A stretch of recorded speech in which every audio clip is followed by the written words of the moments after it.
नमस्कार बंधुगण आमर एही YouTube channel BK education Odia को आपण मानंकु स्वागत।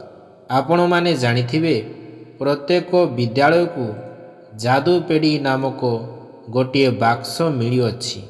एही बाक्स रे विभिन्न प्रकार शिक्षणीय सामग्री मान रही अछि। आसंतु आज आमे एही शिक्षणीय सामग्री गुडी को देखिबा एवं सेगुड़ी को किपरि व्यवहार कराजिवो से विषय रे बुझिबा। जदि आपण माने प्रथम थर पई एही भिडियोटी को देखुचंती तेबे भिडियोटी को लाइक एवं चैनलटी को सब्सक्राइब करिदेबे। चलंतु आरंभ करिबा आजिर भिडियोटी को।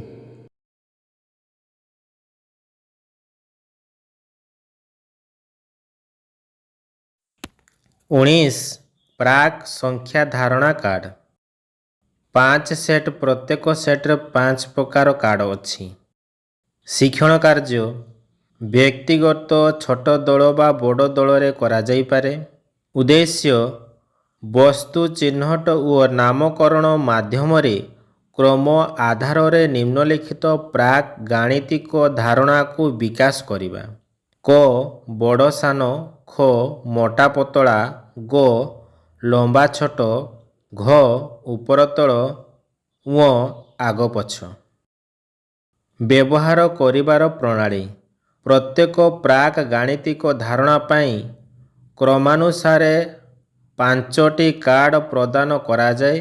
पिलामानंकु निर्दिष्ट धारणा पाई निर्दिष्ट व्यवस्था करिबाकु पड़िबो। जेकोसी गोटे प्राक गाणितिक धारणा पाई कार्ड को क्रमानुसार सजाड़ी शिक्षण कार्य प्रदर्शन करे।